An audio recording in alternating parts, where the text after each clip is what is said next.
My artwork is popular because it connects with the ordinary person, and they can understand it very easily. I've always meant it to be so. I've never confined my art to a particular section of humanity. I love people in general. My art reflects it. That's the way it's always been.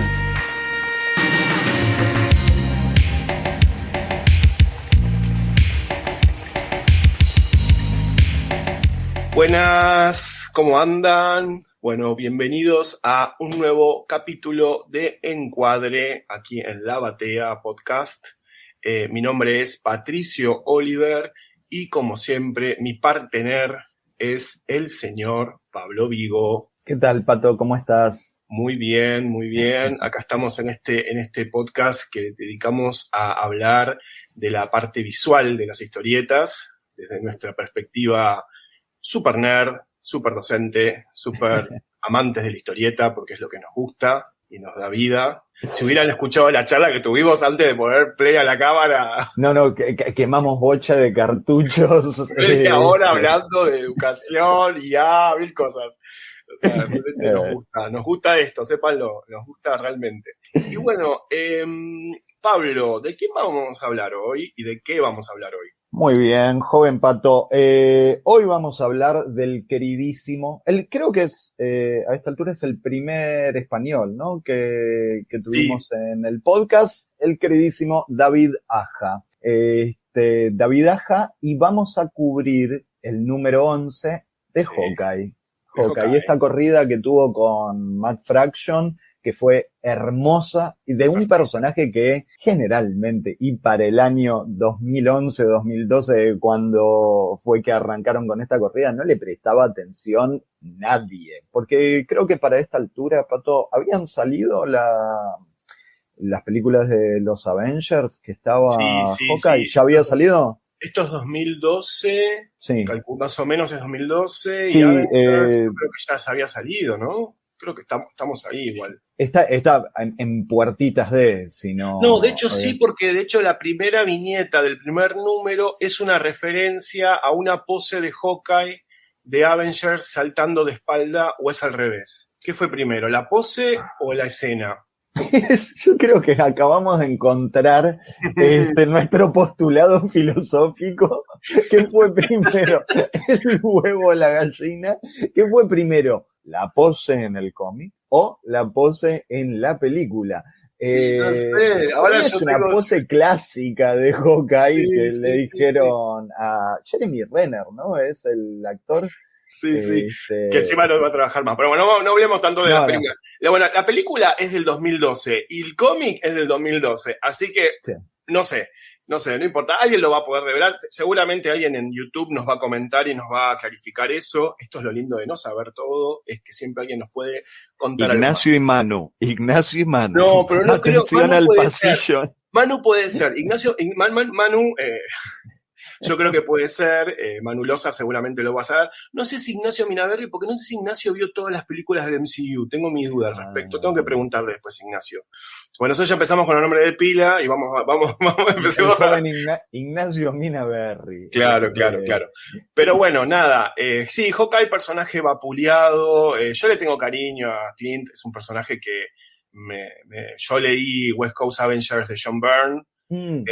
Y si bien es una run bastante problemática, a mí me gustaba en su momento, y después, bueno, vino Bendis y le hizo cosas a Hawkeye.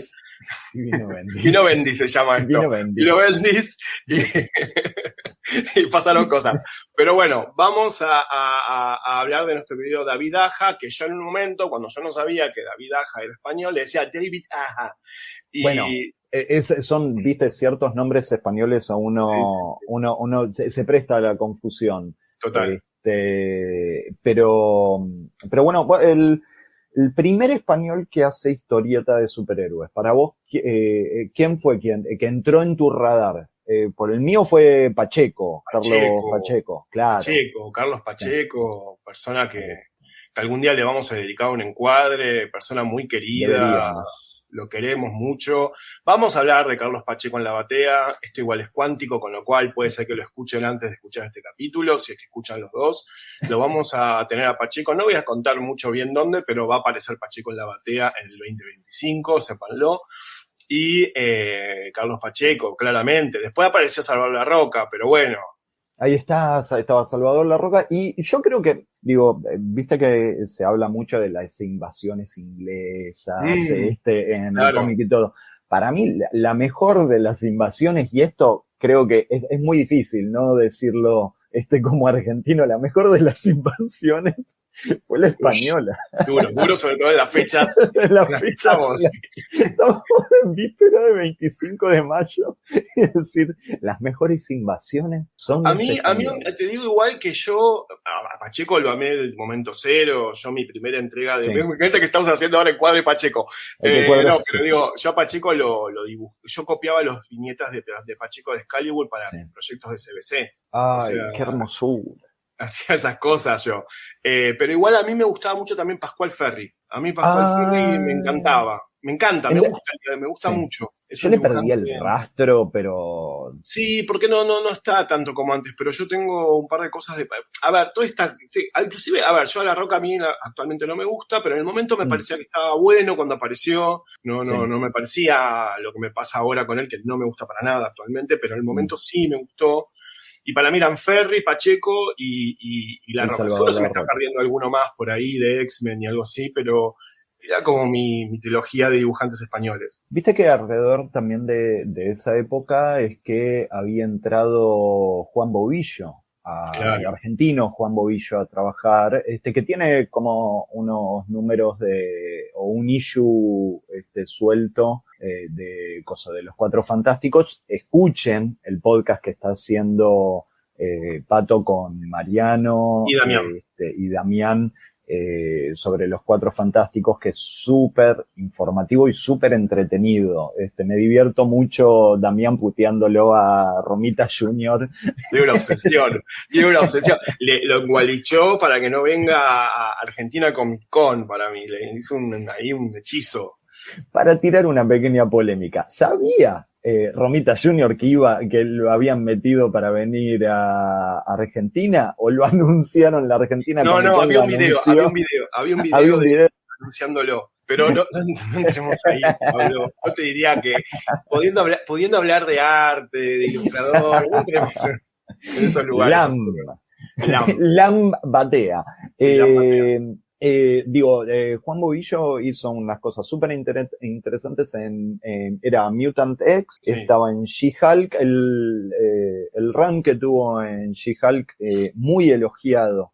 En su momento, Michel Fife, el enorme Michel Fife, tenía una web, un blog, donde se deshacía de elogios a Juan Bobillo, en una época también en la que entró cualquier cantidad de gente fuera de Estados Unidos, y parecía como que los cómics iban a incorporar, ¿no?, otras voces de otros lugares. Te tiro un temporada 3 FIFA, Copra. Sí, bueno, sí, hermano, sí. Por favor, sí. Copra. Lo que pasa es que tenemos que elegir. Yo no lo terminé Copra, lo estoy leyendo de a poquito. Sí. Pero las cosas que hace FIFA en Copra, por favor, y los dibujos que está subiendo ahora, y lo amante que es de los cómics FIFA, lo que le gusta de Saint Marvel a ese tipo, no se puede creer. No tiene nombre. No, es así. Lo que conoce, lo escuchás hablar y es un deleite. Como cuando explica cómo hace sus revistas, sus cosas, un tipo generoso totalmente en sus procesos.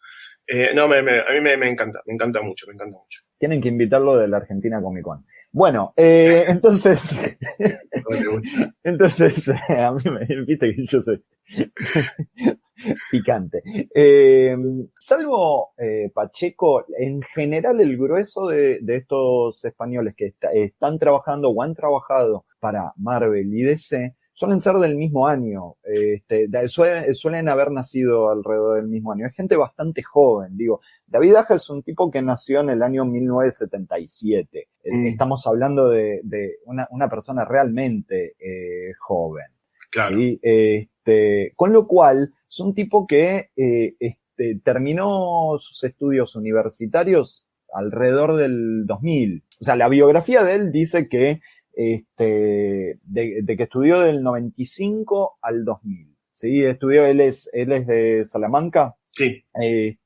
Y estudió en la Universidad de Salamanca, estudió Bellas Artes, Bellas Artes. cosa que me sorprendió de escucharlo, porque yo hubiese jurado solamente viendo las cosas de Hawkeye, que es una persona que viene del mundo del diseño, o al menos que estudió diseño. No, pero eso tiene que ver un poco con cómo funciona parte del diseño en España. Él estudió diseño y artes visuales en Bellas Artes.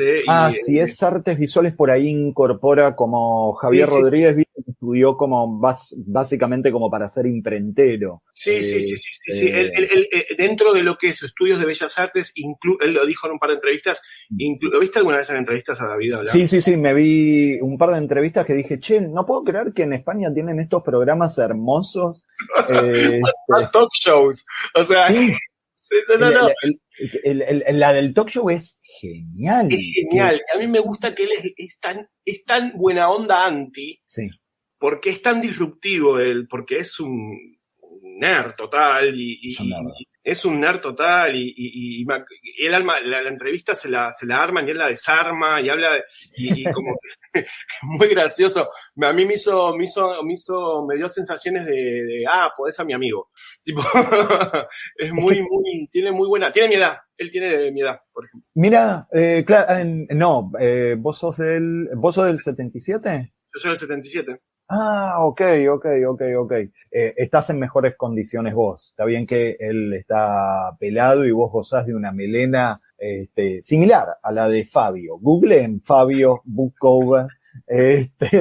Bueno, y vos van a ver, hoy me levanté. Idealizando lo que me queda de pelo igual, pero bueno. No, estoy idealizando lo que me gustaría tener a mí. Entonces, estamos hablando también de personas que tienen España tiene una cultura bastante particular en cuanto a cómo recibe y cómo reformula la cultura estadounidense.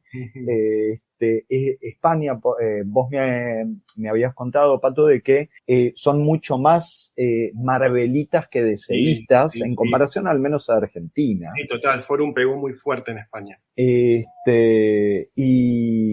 Y nada, eso, para mí ese tipo de cosas determinan muchísimo la sensibilidad visual. Sí. Entonces, es comprensible también de que la producción de todos estos españoles que a principios o mediados de esta primera camada, ¿no? De 2000, las cosas luzcan tan mucho más Marvel que DC clásico, ¿no? Claro. Tienden a ser un poquito más cartoony, en general. Bueno, David Aja termina los estudios de Bellas Artes, ¿no? En el año 2000 y se mete a trabajar como ilustrador. Hizo un par de infografías para diarios españoles, no para El País. Para El País creo que hizo portadas o spots, illustrations, ahí dando vueltas, pero ha laburado en infografías. El tema infografía es importante para el capítulo que nos compete el día de hoy. Claro. Se mete a laburar como ilustrador porque, bueno, el ámbito del cómic en España mismo, que uno dice, che, qué meca, España, y es un mercado que a mí personalmente, al igual que a vos, Pato, nos interesa bastante y reconocemos como, che, salieron bocha de cosas hiper interesantes de España y siguen saliendo. Hay locuras. Una locura. Estoy medio obsesionado últimamente con un español que se llama Marc Torrices. ¿Cómo se llama? Marc Torrices. Sí. Lo voy a buscar. Y de nombre no lo tengo. Fíjate, hizo un libro que después te lo voy a prestar de un perrito, las muchas vidas. Ay, se me fue el nombre. Las muchas vidas del perro no sé qué cosa. Y hizo una biografía de Cortázar. Torrices, que está bárbaro. Bueno, la cosa es que alrededor del año 2005-2006, David Aja se mete a trabajar, después de hacer como historias cortas de acá, de allá, alguna que otra portada, empieza a tener contacto con Brubaker.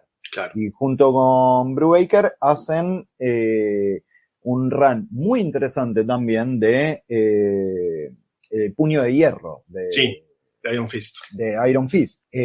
Ahora, ¿vos viste primero, Pato, lo que hacía para Iron Fist o lo que hacía para Hawkeye?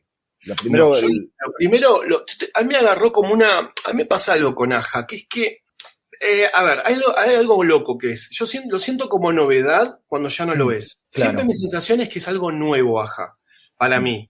Y Hawkeye tiene ya 13 años. Sí. Es una locura.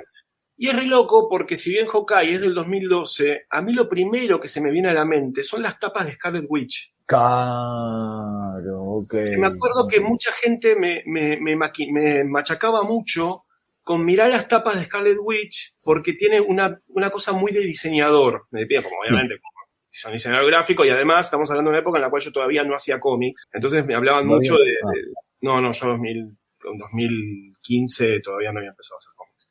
Okay. Y me pasa que en realidad la tapa de Hawkeye 1 es lo que realmente yo tengo como primer recuerdo de Aja. Y después me empecé a dar cuenta que esta persona era la que había dibujado un número de Magic de X-Men Unlimited hace un montón. Iron Fist también. Lo que pasa es que el registro de dibujo no tiene nada que ver. Nada que ver. Es súper anguloso. Es medio una onda Javier Pulido. Sí, también medio Javier Olivares. Pulido es otro español que recomendamos. Otra locura, no, por favor. el especial españoles tenemos que hacer, porque son todos, Dios mío. La temporada de españoles tendríamos que hacerlo.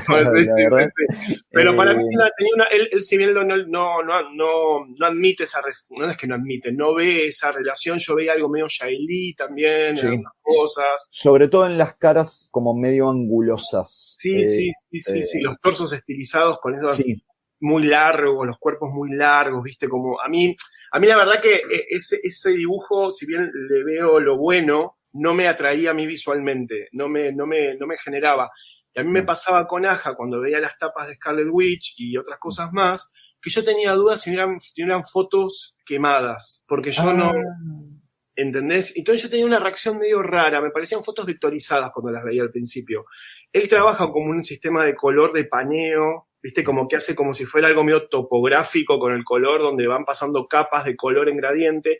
Y a mí me hacía acordar mucho cuando uno tenía vectorizado automático en Illustrator, sí. Illustrator. Entonces a mí me generó una cosa medio rara cuando veía esas cosas, porque por un lado me gustaba lo compositivo, lo técnico me hacía dudar si no eran fotos quemadas, retocadas con agregados, ¿viste? Entonces yo ya ahí me ponía medio como, no entendía si...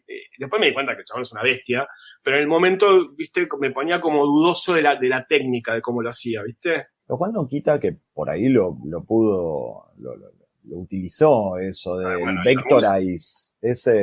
Por suerte cambió el perfil, él mismo lo dice, cambió el perfil de tapas que estaba pasando en ese momento, que eran todas tapas hiperrenderizadas, como... Era una época esa pintura digital, ¿te acordás de esa pintura digital? Todo era una cosa renderizada, pintada, que bueno, obviamente el que lo sabe hacer es un genio, digo, yo no voy a cuestionar lo técnico, pero a mí a nivel estético no me gustaban nada esas tapas. Todo eran poses, personajes en pose, hiper renderizados, parecía todo como pintado, medio como pero digital, no sé. A mí no, y de repente él cae con estas tapas planas y gráficas, muy gráficas. Y bastantes narrativas, que era lo que le estaba faltando a las otras tapas, porque esta época de portadas, de pintura digital y todo, por más de que sea pintura a mano, el pensamiento era el mismo pensamiento de construcción de imagen que se tenía para las cartas. ¿Te acuerdas? Las cartas de cosas, que era como... Las cartas de tops. Sesión de fotos de los personajes y eso. Cosa que bueno, que entiendo también de que en un momento tenía que pasar como ese cambio, ¿no? De ser, la historieta de venir de portadas que son hipernarrativas al punto de, está bien que para los 2000 estamos lejos de esto, ¿no? Pero que al punto de que las tapas venían con globos de diálogo, mucho bloque de texto. Acá se buscaba como toda esta cuestión medio póster. Que me Sí, da la póster. sensación que la producción de estas portadas también era para poder comercializar pósters, o sea, sacar otro tipo de piezas a partir de... Y yo lo creo que mismo. también la posibilidad de que los artistas que hacían esas tapas puedan vender también esas tapas, porque algunos eran originales, hechos no eran todos digitales. Sí. Digo, yo me acuerdo Fito Miliari hacía unas tapas increíbles pintadas. A ver, había un montón de cosas increíbles. Yo lo que pasa que me pasó Sí, que sí. me cansó a mí visualmente eso.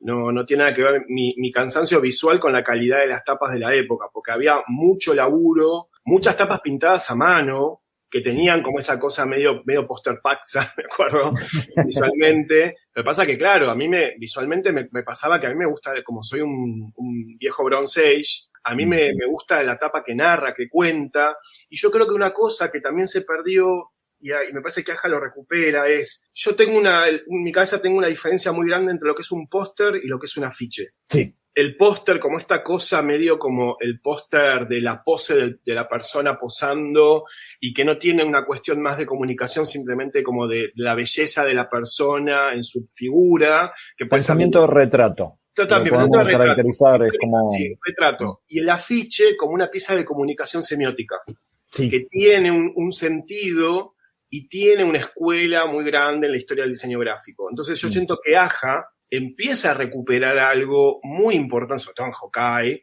con lo que es la semiótica de las imágenes, la tensión de las imágenes, la tensión del espacio, la recuperación del espacio blanco también. Es muy zarpado, y a mí cuando yo las veía decía, este tipo de diseñador gráfico. Sí, yo de hecho pensaba como, este flaco viene de trabajar o en un estudio de diseño o en una agencia de publicidad. Bueno, Pero yo creo digo, en algún lugar donde tenés que lidiar con elementos que no son tradicionales dentro de la historieta, ¿no? Yo creo que los españoles estos de esta generación, y yo obviamente salvando la distancia de la calidad de mi laburo frente a la de ellos, que me quiero ni comparar, pero digo, creo que vienen como de una lógica de background medio parecido al tuyo y al mío. Sí. Entre el arte y el diseño, que se van como uniendo, ¿no? Y por eso es muy fácil detectarle los fuentes, es muy fácil detectarle los fuentes y los referentes a estos autores. De hecho, ahora lo vamos a ver, desde la tapa ya empezás a detectar de dónde vienen las cosas que observa. Es bastante interesante eso que decís con la tapa, porque son muy raros los casos en los cuales decís, encontraron el tono de toda la serie ya desde la portada. Sí. No pasa casi nunca. Eso. No. Posta no pasa casi nunca. Bueno, Lapam, una de las cosas que tiene es como, bueno, laburó bastante en el universo X-Men, en el universo X, ponele de que lo llamo así. Pero cobró como mucha notoriedad con Puño de Hierro, con Iron Fist. ¿sí? Claro.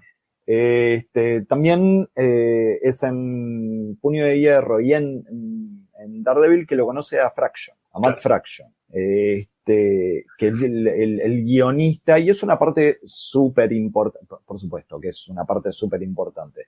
Por favor, que no se malinterprete esto que estoy diciendo. Es una parte súper importante de la concepción de esta serie de Hawkeye. ¿Por qué? Porque después de hacer todas esas cosas, el tipo ya se larga a laburar en Hawkeye, que es una serie de 20 números más un anual, una cosita. Sí, un anualcito hermoso que no es de Aja, pero que es divino.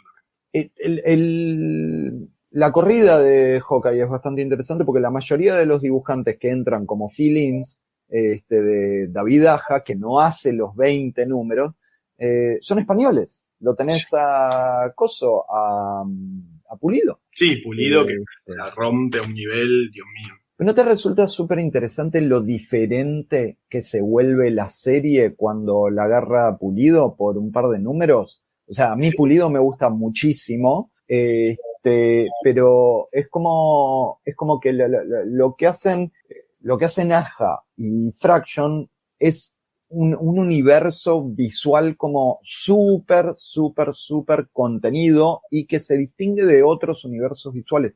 Independientemente del estilo de dibujo, hay como una manera de pensar la historieta que tienen, que laburaron en conjunto, que con Pulido no la tienen. Y eso que, insisto, para mí Pulido es un dibujante del recarajo. O sea, Sí. tranquilamente yo le dedicaría un Sí, encuadre a Pulido. Y Hulk de Pulido, Dios mío. Incluso el primer Pulido, el The Oath, el de el Doctor Strange, ¡Qué lindo! ese estaba como súper, es mega divertido, re bien dibujado, y ese está coloreado por Javier Rodríguez. Sí. Un primer Javier Rodríguez que en una entrevista lo escuchaba decir de que para eso es como estaba muy nervioso, le tiró todos los trucos de Photoshop que se conocía. Ahora no, pero The Out es de Marcos Martín, ¿eh? Marcos Martín, ahí está. Marcos Martín, Igual no Pulido. son toda esta camada que son todos, a ver, Pulido, Marcos Martín, Javier Rodríguez, son todos tremendos.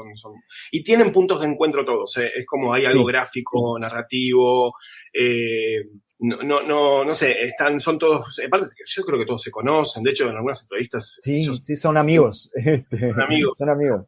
A mí me pasa, hablando de la generalidad de la serie de Hawkeye, que es algo que lo hemos hablado fuera de micrófono, yo siento que la serie de Hawkeye se divide en, vamos a decir, puede ser 3 partes, vamos a decir 2. Sí. Es que está la historia principal de Clint, de Hawkeye 1, y está Hawkeye 2, que también es 1, que es de Kate Bishop. Sí.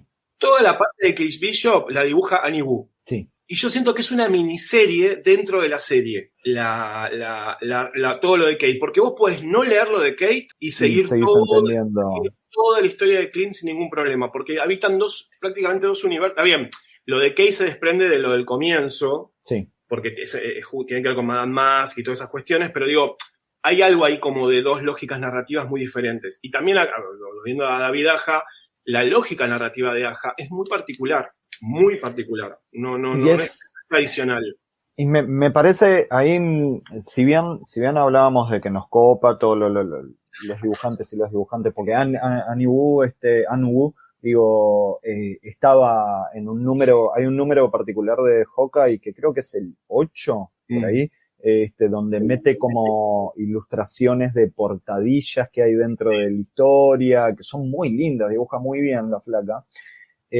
Pero nosotros leemos Hawkeye, el Hawkeye de Fraction y Aja, y es como que hay un código muy específico que no lo siguen los otros dibujantes. Entonces, sea quien sea que se meta en ese run, empieza a destacar no necesariamente de manera positiva, ¿no? Es como que te fuiste a otro universo directamente. Sí, a mí me pasa. Es muy específico. Ahora, Kate Bishop después tiene como una miniserie que está dibujada y creo que también escrita, pero por el momento digo solo dibujada por Chris Samney. Chris Samney, que ahora está haciendo Batman y Robin año 1. Qué belleza. Que es un flaco que siempre fue buen dibujante y es muy escuela Todd, muy escuela Mazzucchelli y todas esas cosas, que tiene como no un registro similar al de Aja, pero tiene como mucho pensamiento secuencial. Total. Cosa que, ponele, otros dibujantes son un poquito más espectaculares desde el dibujo. ¿Por qué digo todo esto? Porque David Aja hace un salto cuantitativo y un 180, vamos a llamarlo de esa manera, con el estilo de dibujo. Pato recién estaba hablando de no solo lo anguloso, sino lo hiperestilizado y como medio deformado de la figura que tenía el estilo de Aja en los X-Men, en este numerito de Magic habías nombrado, yo no lo leí. Y ustedes ven las cosas que hizo para Daredevil, las poquitas cosas, porque tampoco hizo tanto para Daredevil, las cosas que hizo para Daredevil y sobre todo para Iron Fist, y ven el Hawkeye con Fraction y decís, ¿qué pasó? No tiene nada que ver, pero es muy loco. Y tampoco, a ver, si bien derrama, obviamente, en The Seeds, la serie que hizo con Anno Bueno, 70. a eso, lo último que le podemos seguir, digo, hay cosas que aprende Claro. y decisiones que toma en Hawkeye que, si bien lo que vino después fue The Seeds, lo que vino después así como muy llamativo, ¿no? Fue The Seeds. The Seeds toma los mismos, o sea, podés establecer un vínculo entre la cabeza que hizo Hawkeye craneó The Seeds. Porque Total. The Seeds también se ancla muchísimo en la estructura, en la grilla para contar la historia. O sea, la grilla, independientemente de lo que está contenido dentro de las viñetas, es parte de la historia. Y eso es súper importante. Las portadas de The Seeds, yo me acuerdo de verla, yo metiéndonos en cuándo fue la primera vez que te encontraste con este dibujante y todo, fue con la mía fue con una portada de The Seeds. Contra megagráficas. Y yo no lo podía creer, yo estaba en Meridiana, acá yo siempre vivía en Caballito y en ese momento Meridiana estaba en la comiquería Meridiana, claro. Estaba en el shopping de Caballito, en el último piso, ya era el segundo negocio que tenían, ya se habían mudado y todo. Y estaba revisando las bateas, y llegué a esa etapa que estaba como despojada de elementos ruidosos, vamos a llamarlo de esa manera.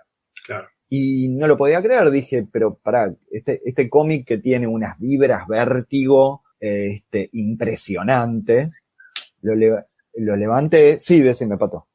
No, que si vos mirás las ilustraciones de él antes de empezar en Iron Fist, los dibujos que él hacía podrían haber sido dibujos para Vértigo de los 90. Ahí vamos a poner como un corchecito ahí, un pin, porque quería hablarte después de algo que le sucede a los españoles, que me parece que los distingue de bastante del norteamericano promedio que trabaja para Marvel y DC. Y bueno, vi esta portada y me quemó la cabeza. La empecé a ver por dentro y era como algo que nunca antes había visto. Todo este trabajo de contrastes que era como, yo con el conocimiento que tenía en ese momento decía, pero es como un Sin City, por este alto contraste, claro. Pero llevado, perdón, como algo menos cartoony, pero por otro lado veo los dibujos de ciertas caras y digo, esto es súper cartoony, más tenía un trabajo de textura impresionante, es algo que también es algo que es muy difícil de hacer cuando haces historieta, que es pegarle al tono, que es encontrar el tono y decir, vos lo veías, decís, acá hay un pensamiento de novela gráfica. ¿A qué me refiero con esto, hacer esta pequeña distinción? Por ahí se acuerdan la temporada anterior cuando estábamos hablando de Giffen. Y Pato mencionó, trajo a colación un término muy importante con este tipo de cosas, que es el pensamiento proyectual. Claro. Entonces, cuando ustedes aplican pensamiento proyectual, empiezan a encontrar y empiezan a desarrollar, más que encontrar, elementos visuales que se ponen en común, y que se desparraman durante toda la obra. El pensamiento proyectual, y otras cosas más, por supuesto, ¿no? Pero el pensamiento proyectual es importante hoy en día por el tipo de producción o el tipo de objetivos que suelen tener estas revistas de historietas, que es que no funcionen solamente como unidad en el kiosco de revistas, en el newsstand o lo que sea, sino que el propósito final es la compilación de 6 u 8 números y venderlo como TPB, trade paperback, ¿no? En la librería. Entonces, ustedes ven cómo están escritas, ustedes leen los cómics contemporáneos y desde hace años, de hecho, y la queja suele ser la misma con muchos, ¿no? Que es, che, pero antes agarraba un cómic y me llevaba como 20 minutos leerlo, me entretenía toda la tarde, y ahora en 15 minutos me lo leo. Bueno, eso tiene que ver, ese tipo de cosas tiene que ver más con no la serialización en la que estábamos acostumbrados, ¿no? O que uno tenía como más en la cabeza en los 80 o en los 60 y toda esa época, sino que todas las piezas hoy están construidas, o la mayoría, no todas, por favor, están construidas para que funcionen en una leída de 1 o 2 sentadas, ¿sí? Existe a la hora de organizar, esto también existe en literatura, a la hora de organizar una obra, muchas veces la persona que está haciendo esa obra piensa en sentadas, ¿sí? En cuántas sentadas se lee esto. Entonces, generalmente un cuento corto, uno piensa, es como, lo lees en una sentada. Te lleve el tiempo que te lleve, ¿no? Entonces, esos cuentos cortos no suelen tener cortes entre sí. Ahora, ¿cuáles son las separaciones dentro de la novela? Los capítulos. Un capítulo no solamente funciona como un contenedor narrativo, sino que le propone a la persona que está leyendo, bueno, acá podés hacer un corte, podés retomar en otro momento, ¿sí? Eso no significa de que todas las personas esperan a terminar el capítulo para terminar de leer.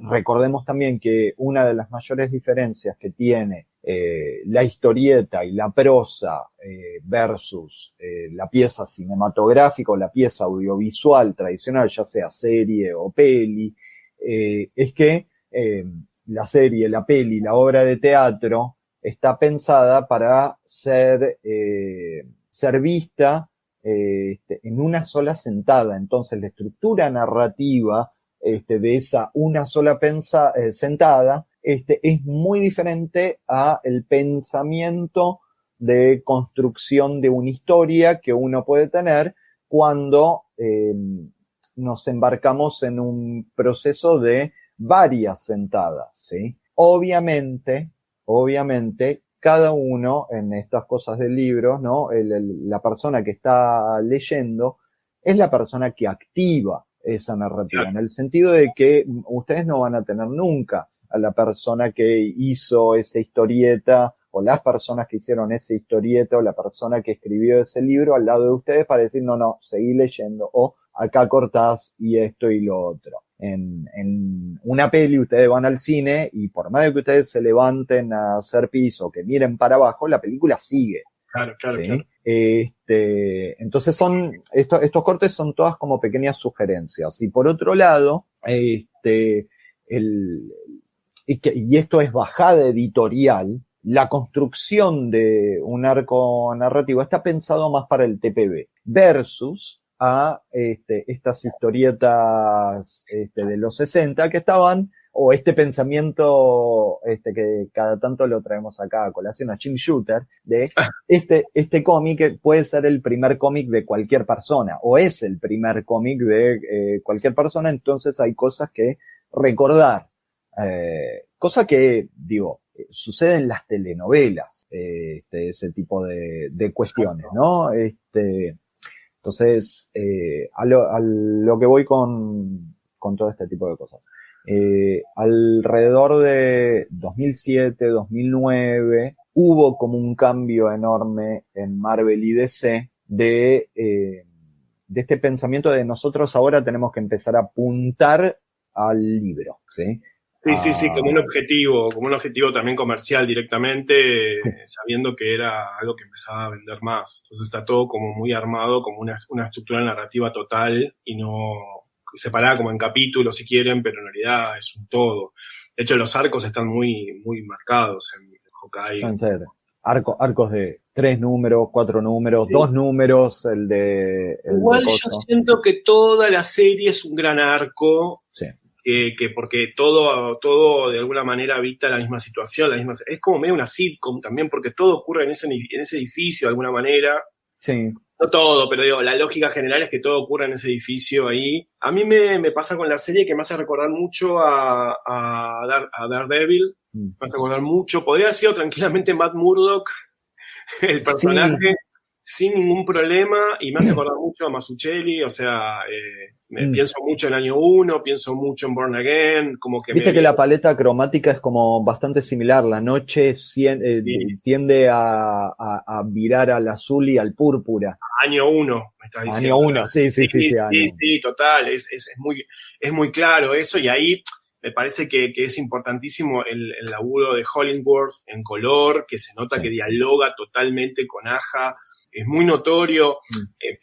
La paleta es una paleta aparentemente reducida, porque si empezás a sacar todos los colores, yo lo intenté de hecho, y son muchos más de lo que parece. Yo pensé que eran 5 o 6 colores y no, tienen muchos valores, los colores, o sea, hay tonos, está muy bien la paleta, está muy codificada la paleta hecha en este número, la paleta está súper codificada, por algo que vamos a ver cuando nos metemos en el número en sí, pero me parece que está todo muy diseñado, está todo muy pensado, y esto lo hablamos cuando hablamos del Marvel Method o el método Marvel. Me parece que es claro que Fraction y Aja son los dos coautores trabajando en tándem clarísimo en el laburo y muy sincronizados, donde la autoría ya directamente está como fusionada, me parece a mí. No.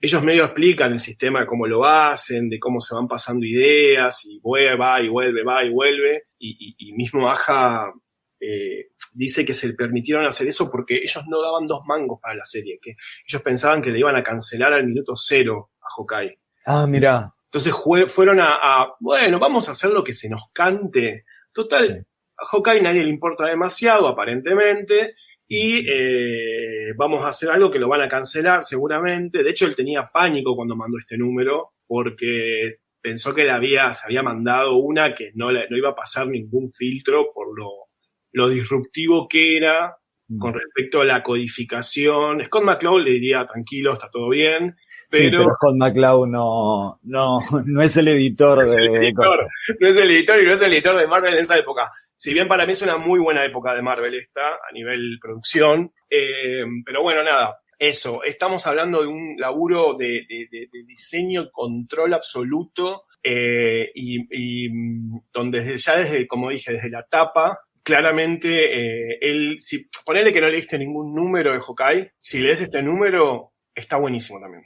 O sea, uy, por favor, sí, yo creo que independientemente de qué número agarres, es como tiene una cualidad de che, esto es diferente, y por otro lado, es muy entretenido. Fraction es muy entretenido. Es divertido también. Es divertido. Tiene como es trágico y divertido al mismo tiempo, que a mí me encanta ese balance. Tándem, sí. Stephen lo tiene también, esa cosa Peter David también lo tenía, se nos fue Peter David. Peter David, besito. Y Roy Thomas sigue caminando estas tierras, Dios mío. Pero digo, sí. Es un run muy divertido. A mí, en lo personal, y no estamos hablando ya del run y no tanto de Aja, a mí me pasa que me lo recomendaron demasiado. Yo tengo como un anticuerpo muy creado cuando me recomiendan demasiado algo que con la peor de las ondas, sobre todo cuando me quieren como de alguna manera como escolarizar con una historieta, me saca la gorra. Y la verdad que cuando lo leí fue como, esto es muy bueno, muy bueno, es muy divertido. Pato, vos mencionabas de que te habían dicho, che, tenés que ver estas portadas de cositas previas a Hawkeye. ¿Esa fue la primera vez que lo...? Claro, yo tengo una mezcla, no lo puedo dilucidar muy bien, porque yo no leí al toque Hawkeye, no lo leí en tiempo. No. Yo lo leí después, yo lo leí mucho después. Cuando era una mezcla entre las tapas de Hawkeye y las tapas de Scarlet Witch, que me acuerdo una de Aka Harkness, que me parecía como muy, muy, muy increíble esa tapa, y también a mí lo que me pasaba con él era que era una mezcla del diseño gráfico que yo veía en la facultad y que me gustaba, medio 2000, un diseño gráfico, a ver, él usa mucho el círculo de Quadrofinia, el mod.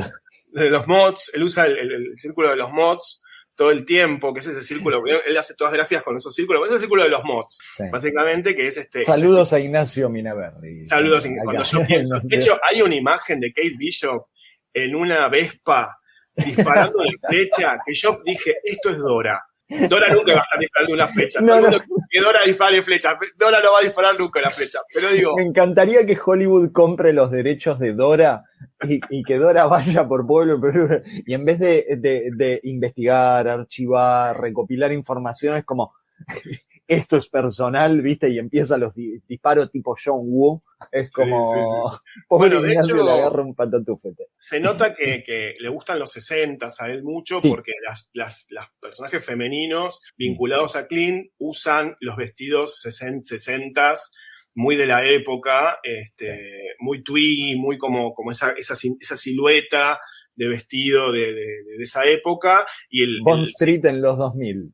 Bond Street en los 2000, muy también de Avengers, y también hay una de Avengers, la serie, La serie, ¿no? sí. La serie de televisión. Y el símbolo mod en todos lados, Cuadrofinia por todos lados, The Who por todos lados, digo, esas referencias él se nota que a él le gusta también la música, se nota mucho, y se nota mucho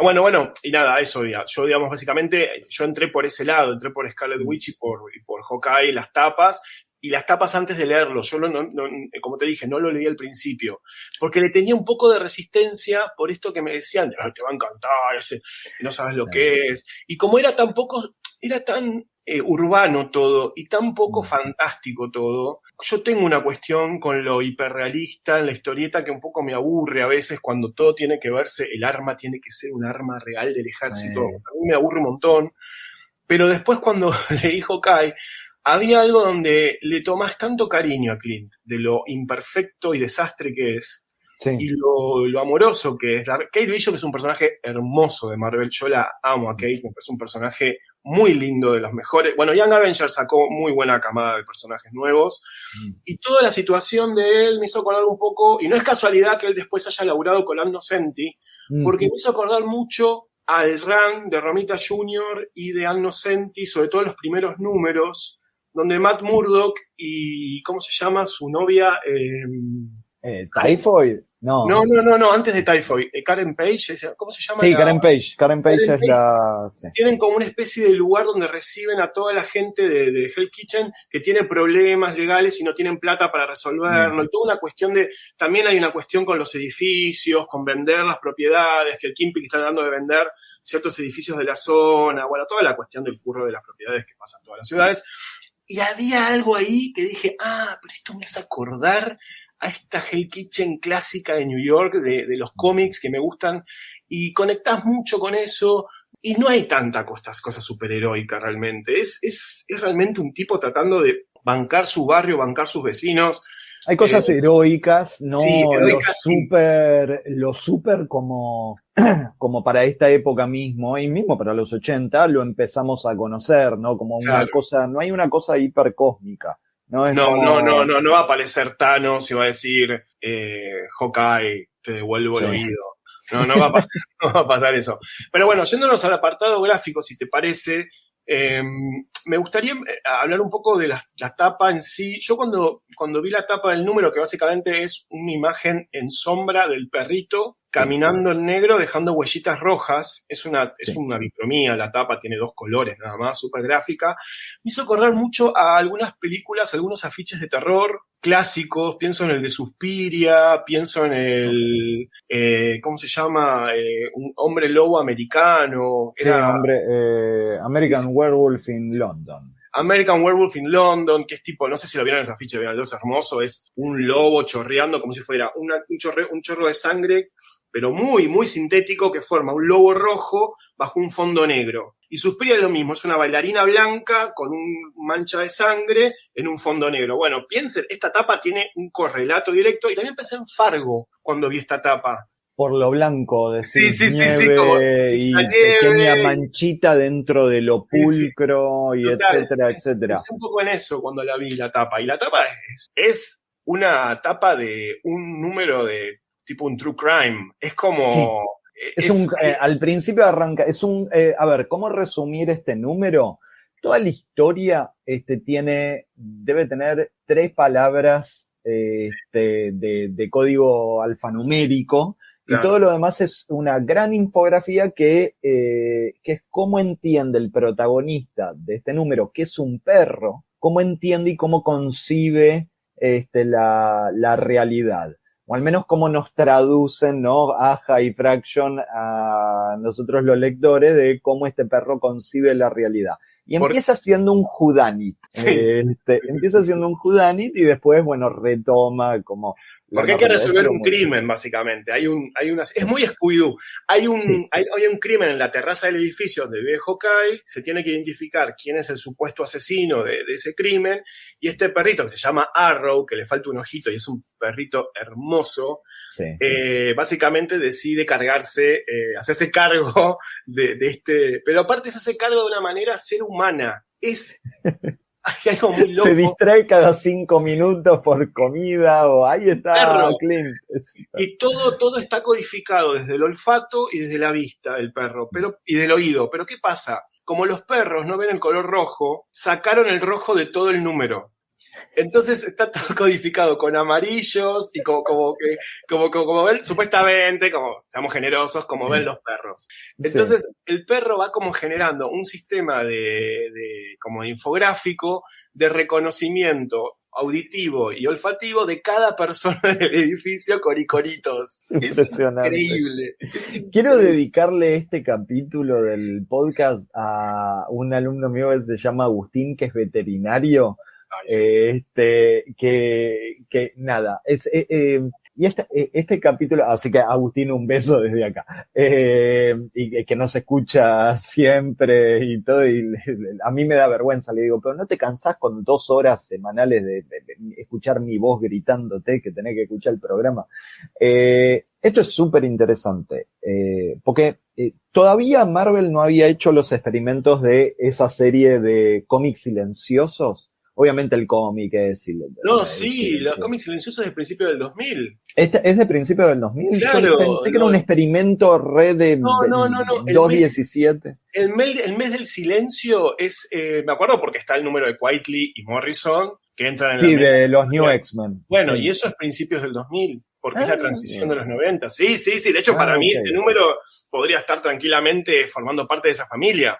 Sí, y le ganaría el de Quietly y Morrison, a pesar de que yo lo doy, nada, me gusta mucho ese número, está bárbaro. Vamos. Cuando descubren que el profesor X es un número para encuadre, ¿eh? Te digo que es un buen número para encuadre, el del silencio de cuando entra en la mente de Xavier, ¿eh? Hablamos un poquito de surrealismo y bueno, tiene muchos juegos de encuadre ese número en particular de composición. Te iba a decir, porque acá es donde podemos hablar bocha de diseñadores gráficos y de profesión de diseño gráfico en este número en particular, pero con esta etapa es como, hay un código que nosotros tenemos como por herencia cultural, ¿no? De lo que significa el significado o cómo está codiado el thriller. Y visualmente lo tenemos muy vinculado a un diseñador gráfico muy particular que se llama Saul Bass. Sí, bueno, hay una referencia directa a Saul Bass al comienzo del número. Sí. O sea, no es tipo, bueno, a ver si descubrí la diferencia anatomía de la portada, sí, anatomía de un asesinato está ahí, cosa que obviamente para que la gente no se desespere, porque yo entiendo de que ustedes están escuchando esto quizás en el auto, quizás al lado de sus hijos. Dejen de gritarle a los hijos el primero que lo hizo fue Bizet en anatomía en Swamp Thing y todo. Chicos, la primera vez que aparece en los cómics esto de esta silueta recortada, sí es en este número de Swamp Thing que replantea el origen de Swamp Thing. A lo que voy con las tapas, este tipo de minimalismo, vamos a llamarlo, de hipersíntesis, porque no me animo 100% a decirle minimalismo, al trabajo de Aja en las portadas de Hawkeye. Tiene, o sea, es afiche de película 100%, y afiche de película muy Saul Bass, muy thriller de Hitchcock. Total. Muy de videíto de apertura de créditos de películas de los 50 y de los 60. Mad Men. Mad Men, sí, 100%, 100%. Total.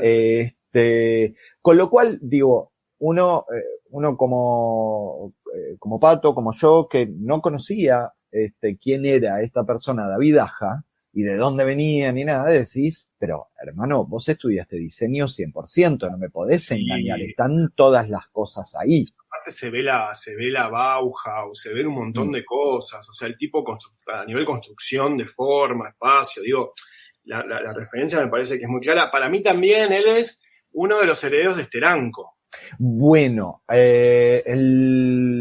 la temporada anterior, con el capítulo de Steranko, con Pato nos reíamos al aire y decíamos como podríamos haber hablado 4 horas más de Steranko y de toda la pata diseño gráfico y agencia de publicidad del principio de los 60 en Nueva York y todo eso. Bueno, previo a Steranko, incluso previo a Will Eisner, mi teoría es que Will Eisner toma mucho del siguiente artista, que voy a nombrar, con respecto a el diseño y a la manipulación tipográfica para reforzar un significado y la síntesis y todo, lo tenemos a Jack Cole. Jack Cole, el creador de, por ejemplo, Elastic Man. Claro. Digo, ustedes ven el trabajo de Eisner y de Cole en las aperturas de página, en cómo lidian con onomatopeyas, en cómo trabajan las portadas y todo. Y ahí, por más de que no sean diseñadores gráficos o que no tengan un entrenamiento formal dentro del diseño o de la tipografía o del lettering, del oficio de letrista, ahí empezamos a identificar gente que puede trabajar, primero, se puede manejar dentro de un plano, cosa que es bastante difícil, entender la página como el plano compositivo total, y por otro lado, sabe utilizar muchísimo los elementos visuales que uno normalmente no asocia a la historieta, a pesar de que, como por ejemplo la tipografía, a pesar de que el dibujo de letras es clave para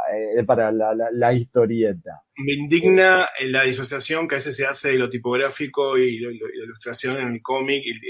Digo, hay una razón. No se enoje, señor. No, sí. A mí me calienta un poquitito porque no es, o sea, entendemos de que hoy en día hablamos de tipografía para los globos de diálogo y todo simplemente porque están sistematizadas esas letras, pero hay una diferencia radical en el pensamiento de construcción de bloque de texto para un globo de diálogo que para un párrafo, para una mancha tradicional tipográfica editorial. Tiene totalmente el pensamiento, o sea, diferente, porque acá también juega muchísimo ciertas cosas de empatar estilos del dibujo de la letra con el dibujo, el estilo del autor, dentro de la construcción de la mancha tipográfica en los globos de diálogo, hay muchas cuestiones de un concepto que se llama refuerzo de significado con estos elementos como muy mínimos o muy aparentemente mínimos que son las letras, y toma muchísimo más de la poesía tipográfica, la poesía visual, que de ciertos pensamientos o lineamientos de construcción de línea o de párrafo que se tiene en el trabajo, digo, en el diseño de libros de prosa, por ejemplo, de revistas y etcétera. David Aja tiene, y acá saco el pin que había puesto hace un ratito, David Aja, al igual que la vasta mayoría de los dibujantes españoles que están trabajando hoy en día para Marvel o para DC o para Image, todos en un momento, en una entrevista, dicen lo mismo, en cualquier entrevista. Que es como, yo venía leyendo mis historietas de Marvel y DC, y en un momento me copé con Fantagraphics, por ejemplo. Bueno, pero ¿no nos pasó a todos un poco? No sé si a todos, porque los norteamericanos que trabajan en cosas, no los veo tan, sobre todo los de ahora, no veo que utilicen o que tengan como de marco de referencia para hacer cierto tipo de cositas a gente como Ware. Y nosotros vemos el trabajo de Aja en este número en particular. Chris Ware, de todos lados. Es Ware por la sobredensidad de viñetas en la página, y sobre todo en este número en particular, yo creo que sí viene de la infografía, y por supuesto Ware toma muchísimas cosas de la infografía, pero Ware es una de las primeras personas, no fue la primera, pero es una de las primeras personas que ha construido páginas enteras de historieta con un pensamiento infográfico. Y yo creo que la referencia más cercana que ha tenido Aja para animarse a hacer esto en la historieta es Chris Ware, sobre todo cuando empezamos a concebir cómo está construido el signo, el dibujo, no el signo, pero funciona más como un signo, en esta historieta. Es Javier Rodríguez también menciona lo mismo, la sensibilidad de todas estas personas tiende a ser bastante parecida, no de todos los españoles, pero de muchos españoles. Y estas sensibilidades que recién le llamé Fantagraphics es de un par de autores en particular que se estaban fijando mucho en lo que estaba sucediendo hacía 80 años atrás. Claro. Digo, vos a Chris Ware, sí, ponele que podés unirlo a ciertas boludeces de la Golden Age, pero a Chris Ware lo ves y decís, che, esto es historieta de principio de 1900. O sea, las cosas que uno dice, che, qué bárbaro esto de Chris Ware, lo ves que saca el recurso o toma el recurso de una historieta de 1908 de cosas, ya sea de una historieta que se llamaba No Tripit, o ves cualquier cantidad de cositas de cosas, de Crazy Cat, de claro, pensamiento, ¿no? Y sobre todo de Frank King. Frank King, el que hace Walt y Esquievitz, Gasoline Alley, ¿sí? Que son lo mismo, ¿no? Si vamos al caso. Y David Aja, Javier Rodríguez, Olivares, Marcos Martín, ya que estábamos, es como tienen una sensibilidad de mercado alternativo a la LAPAM, si se quiere, si no quieren tomar a la gente tradicional o la quintesencia esa que uno piensa con Fantagraphics, Drone and Quarterly y todo eso, y lo aplican a la historieta de superhéroes. Entonces, ese tipo de cosas no vienen solamente acompañado del grafismo, del trazo o la manera de dibujar, sino que tienen como una idea de pensar la historieta que es súper interesante. Sí. ¿Te acordás ¿cómo se llamaba? Era como una especie de Elseworld o algo. Es una historieta, un número especial que hicieron Quietly y Morrison, donde estaba Peacemaker, era como todo como una forreada Watchmen. ¿No me está saltando el nombre? Es esto cuando hicieron esto de los multiversos. Ahí está, ese. Es Multiversity. ¿No en Multiversity, ahí está. Gracias. Gracias. Toda la escena que va por las escaleras. Está, la escena que está por las escaleras, si tenés una doble página, ahí Quadly juega todo con doble páginas, ¿no? Pero tenés una doble página en la cual hay un espacio compartido y hay 3 líneas temporales sucediendo al mismo tiempo. O sea, tenemos el momento en el que sucede un crimen, un asesinato, el momento en el que llega la primera persona que responde y el momento en el que llega y analiza el asesinato y todo eso, un grupo de choque. Y vos ves eso y decís, primero escuchaba gente como desgarrarse las vestiduras como la cosa más innovadora del planeta, y es como, gente, esto es de 1932, Gasolinale y Frank King, esta es la historieta de la playa, digo... Pax Americana es el... Pax Americana. Sí, que está bárbaro ese número, bárbaro. Gracias, y te doy las gracias yo en nombre a todas las personas que están escuchando este capítulo y gritándole al celular o al monitor de la compu, gritando Pax Americana, Pax Americana. Bueno, nada, la cosa es que yo no veo el trabajo de David Aja en todo Hawkeye y no puedo sacarme esa primera época de la historieta, esa experimentación pura, porque estamos creando el lenguaje, claro, que tiene toda la serie. Hay toma de decisiones, Pato, que no son tradicionales, y que me encantaría escuchar el detrás de escena con los editores de ciertas decisiones que toma Aja. No hay profundidad real, o sea, por supuesto que no hay profundidad real, pero no hay profundidad, no hay uso de un punto de fuga, es todo plano y accionométrica. Él lo dice activamente, que él trabaja plano, que él trabaja 2D, que le gusta eso. Es la primera vez que lo hace. Sí, Iron Fist no lo hacía. No, él labura con una visa de 3x3 y después la submodula y todo es plano y tiene una decodificación de lenguajes donde mezcla lo iconográfico, lo que sería también como cierto recorte como arquitectónico, pero muy de plano, y después los dibujos, o sea, y aparte él narra semióticamente en la distribución de los elementos ubicados en la página todo el tiempo, donde está el personaje está ubicado en el medio porque está separando la postura de un personaje versus el otro, es muy narrativo. Y a mí, yo no lo hice, casi lo hago, pero no llegué, quería tirar todas las páginas a lo largo y armar como una línea no se hace eso con los cómics salen como están, pero digo, hacer como una línea de tiempo ubicando todas las páginas una al lado de la otra, cómo se construye la narrativa, porque hay una lógica medio de narrativa lineal, de secuencia, del cómo el perro va recorriendo el edificio y se va yendo a un lugar porque le sale la señalética de alarma, acá no, acá sí, acá no.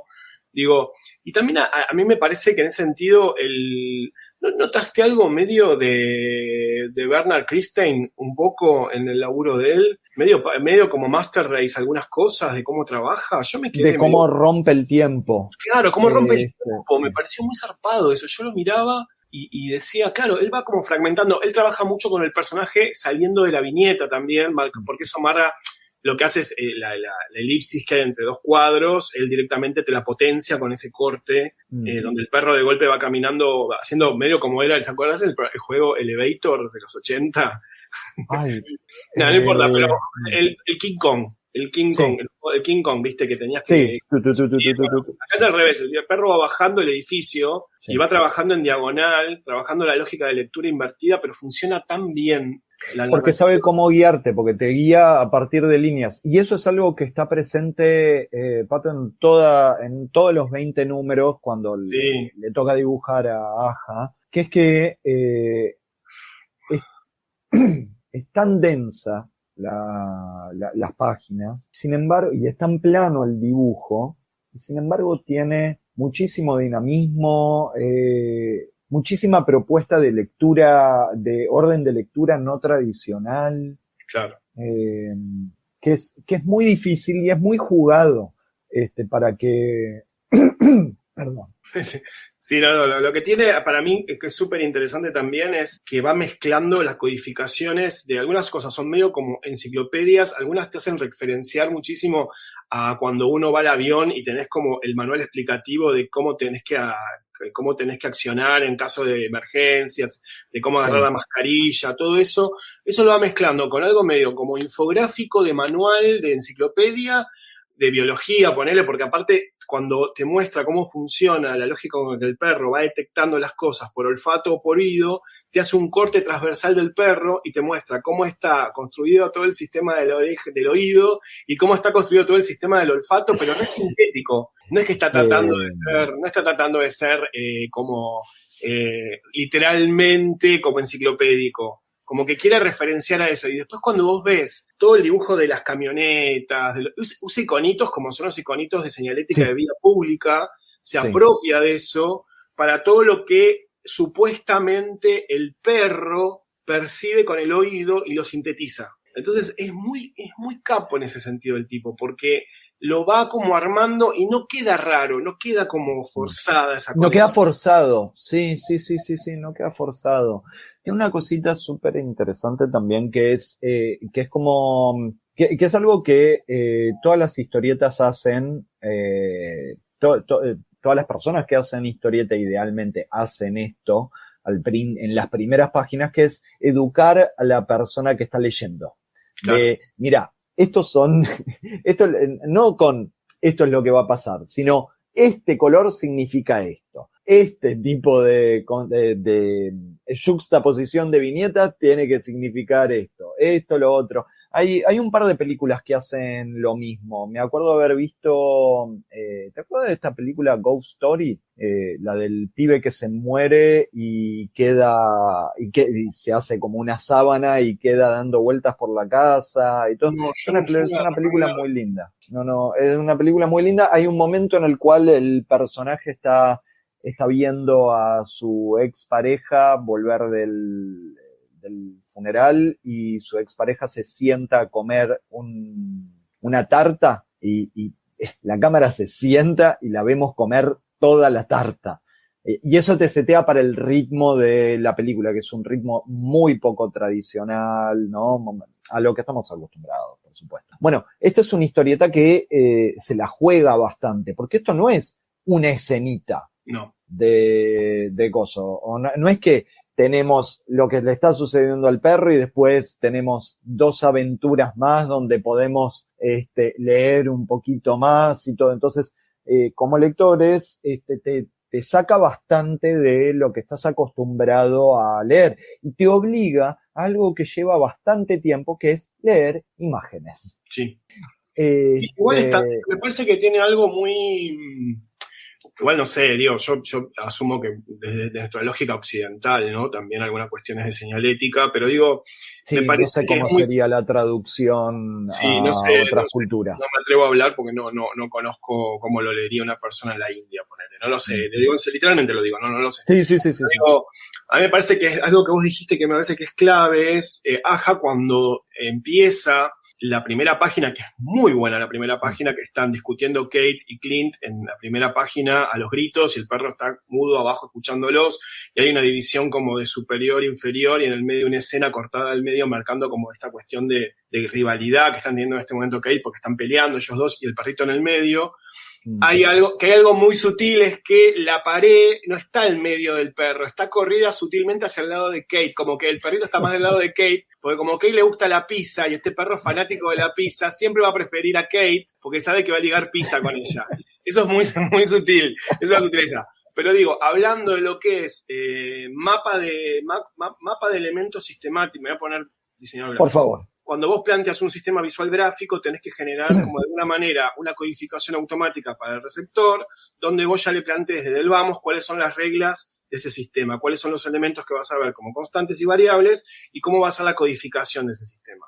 Cuando ves la primera página, te está planteado todo el menú de opciones. Sí. Básicamente tenés sistema de iconografía que representa a cada uno de los personajes, que se va a desglosar entre un icono de la cara y una serie de elementos característicos que lo definen como tal, desde la acción que ejerce esa persona como sujeto y la cantidad de objetos que lo relacionan. Café, comida, la relación... Hizo logotipo. Logotipo, que la manito porque lo acaricia, todo eso está ligado. Kate obviamente tiene una pizza de su lado. Y después tenés el dibujo de Aja, muy referencial de lo que es Mazzucchelli en año 1 para mí.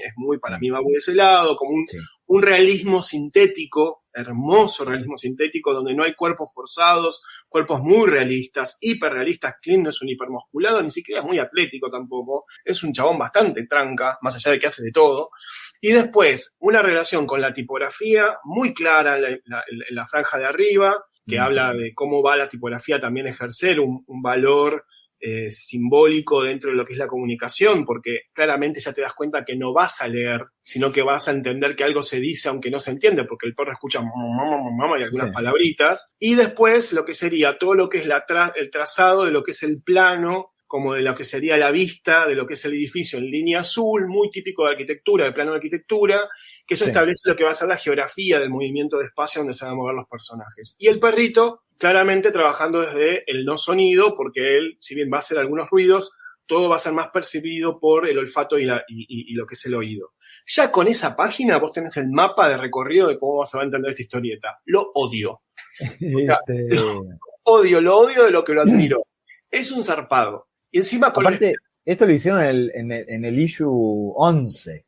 No es que, viste, no es que con esta hace 2 años que la venimos rompiendo y podemos hacer lo que queremos, viste. Este es el capítulo en el que cambian los cuerpos, los personajes, Bueno, igual tenemos un número Calvin y Hobbes en medio de esta serie, que es Calvin y Hobbes es la refe, ¿no? Estoy es Calvin y Hobbes. Flasheando, ¿entendés? Son los flasheros. Pero bueno, nada, y con eso vos agarrás, te metés en el número, lo lees literalmente en muy poco tiempo, pero yo siempre digo que este es un número que es engañosamente rápido de leer. Porque uno lo puede leer de corrido, pero después para mí está bueno volver y jugar a lo Chris Ware a desarmar cada página. Y ver el todo de cómo se va integrando, porque es tan lindo de ver. Es tan buen ejemplo. Yo lo usé como ejemplo para un par de teóricas de diseño, de cómo la historieta y el diseño gráfico están totalmente emparentados. Sí, esto es una referencia como muy clara para... Muy clara. La función narrativa que tiene el dibujo, digo, a mí me gusta decir, viste, tomar como ciertos cantitos en el taller que doy y todo, que es como el dibujo en la historieta no tiene que ser ilustrativo. El dibujo en la historieta tiene que ser un sistema de símbolos hipercomplejos que están ahí para ser leídos, no para ser vistos. Entonces, que eso es algo que nosotros también hacemos con la pintura más figurativa, que es leer imágenes. Claro. Tenés algo enfrente que no te está utilizando letras, que es como el código que aprendimos, y tenés que decodificar lo que está sucediendo. Bueno, por otro lado, el lenguaje visual, la comunicación visual, es la comunicación más antigua que existe. Claro. De hecho, cada una de estas personas, de las personas que está escuchando este podcast, antes de leer y escribir, aprendió a leer imágenes. Claro. ¿Sí? Y esa lectura de imágenes, bueno, está bien, como no la ejercitamos conscientemente, queda como, ¿cómo? ¿Qué? No puede ser. Bueno, es tan fácil como entender, por ejemplo, ciertas cositas del lenguaje corporal, o entender cuando que algo está destruido porque un edificio está destruido porque vemos las paredes cascadas. Sí, también es un consenso. Por ejemplo, ¿no? También es como un consenso cultural el simbolismo de ciertas iconografías, porque, digamos. Cuando hacemos esas traducciones, sí. Sí, digo, porque, a ver, insisto con esto, yo no sé si todo el mundo interpreta estos signos iguales, pero para mí hay una riqueza en este número al no estar todo tan dicho literalmente, que hay muchas interpretaciones. Digo, la relación del perro de Arrow con el perrito más chiquitito, sí, es una relación que vos la podés interpretar como querés. Digo, me parece que los autores hacen algo muy lindo, que es que te liberan también a la interpretación en esta historieta, donde hay cierta cuestión de los sentidos, donde vos podés armar tu propia historieta con este cómic. No es que hay una sola manera de leer el número Me parece que eso para mí es algo medio mágico que también tiene, porque no es que literalmente te dice esto va a ser así. Pizza is my business es un número en ese sentido muy mágico, porque no me parece que es súper pedagógico, me parece que es súper entretenido, me parece que es súper dinámico, pero me parece que también no es una cosa tan dura y cerrada y que solamente hay una forma lineal de leerlo. y entenderlo, ¿no? Porque la historia es medio abierta también, porque no deja de ser la lógica de un perro, no de un ser humano. Entonces la percepción que hace Aja y Fraction, que es muy hermosa, aparte tiene un tratamiento de animales muy lindo la serie, es que no humaniza mucho, salvo con el perrito es así con la patita, como que hace un saludo, como de que a mí me saca un poco de registro, pero entiendo que es un chiste. Es parte del chiste, la serie tiene como muchas de esas boludeces. Sí. Hace un saludito como de militar, ¿viste? Como, ok, sí, pero que porque le agarró la patita y se le pito como la gente casi ve con sus gatitos y los mueve. Es muy eso, es muy tierno, pero me parece que también hay una cosa es la lógica de un animal percibiendo la realidad. Sí. Y eso en sentido es como es un animal y vos sos un ser humano que lo estás leyendo, claramente no estás entendiendo todo lo que está pasando como lo percibes el animal. Y me parece recontra lindo eso. Recontra. Y me parece muy hermoso también el diálogo que tienen algunas páginas entre sí. La primera página de la discusión de Kate con Clint versus una de las últimas páginas donde están ya yendo por caminos separados Clint y Kate. Sí, y él toma la decisión a quién seguir. Exacto. Él al principio está sentado al lado de Clint y de hecho hay alguna decisión muy buena que hace Aja que entre la imagen pone en el medio una parte dibujada como si fuera el plano de arquitectura con la línea azul, como marcando una separación mayor todavía entre los personajes. Súper gráfico, que funciona muy bien. Después el perro, obviamente, pisa, se va con Kate, pero digo, me parece que es muy bueno cómo todo dialoga. De hecho, esta simple sí. es la simple espejo de la primera, claramente. Dialogan directamente porque tiene la misma diagramación, la misma composición. Por eso sí, usa los mismos elementos. Los mismos elementos. Es como el corchete, es como de alguna manera, es como la llave que cierra ese comienzo narrativo. Yo diría que de hecho la última página en realidad es como está por fuera del corchete ya cuando se va en el auto, ¿okay? Porque de hecho rompe el espacio-tiempo porque ya estamos en otro lado de perspectiva, claramente cambia la codificación porque ya el auto está yendo por una ruta, es como que dice, bueno, hasta acá llegó esta codificación, este corchete marca el final de esta codificación, y a partir de ahora piensa la historia de Kate, que ahí es donde yo digo que empieza la miniserie de Kate dentro de la serie. Sí. ¿Qué te iba a decir? Durante todo el número también David Aja utiliza ciertos recursos que hace durante toda la serie, que es manipular el espacio entre las viñetas. Digo, nosotros estamos como muy acostumbrados a que yo qué sé,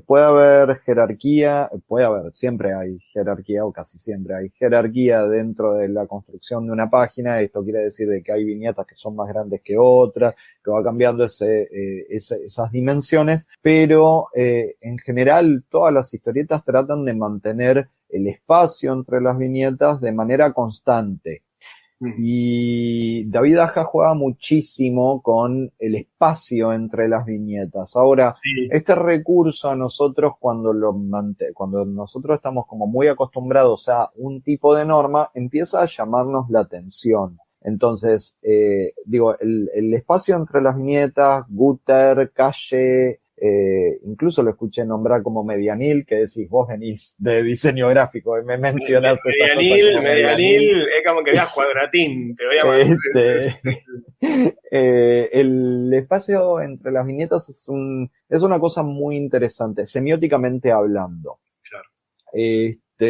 Porque ¿qué sucede en el espacio entre las viñetas? Digo, nosotros entendemos de que el espacio-tiempo de la historia que estamos leyendo está contenido dentro de los límites de una viñeta. Entonces, a partir de entender de que cada viñeta es un momento congelado en un tiempo ambiguo, empezamos a establecer relaciones entre estos diferentes módulos de espacio-tiempo ambiguo, más tiempo ambiguo que otra cosa. Claro.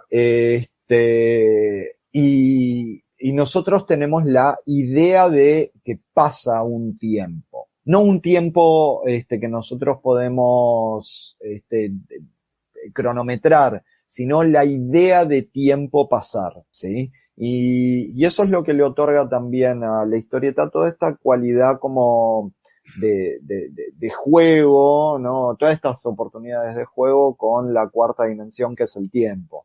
El caso como más que más lo aprovecha es este libro de Richard Maguire, Here, aquí, toda la novela gráfica que es sobre el rincón de una casa. Es un libro que para todas las personas que están escuchando se los recontra recomiendo. Es una de las lecturas más maravillosas que van a tener en su vida.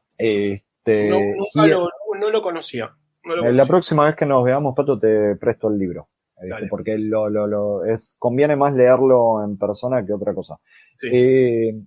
Entonces, cuando nosotros empezamos a alterar ese espacio que viene siendo constante, le estamos dando señales a la persona que está leyendo de que pasa un tiempo aún más considerable que lo que uno pensaría que pasa entre estas dos viñetas. Y acá hay una escena donde empieza a jugar con empieza a utilizar, ¿no?, a su favor este espacio entre las viñetas, que es cuando el perro se cae de la terraza con esta persona con la que está peleando. ¿El decís con el bloque negro? O con la...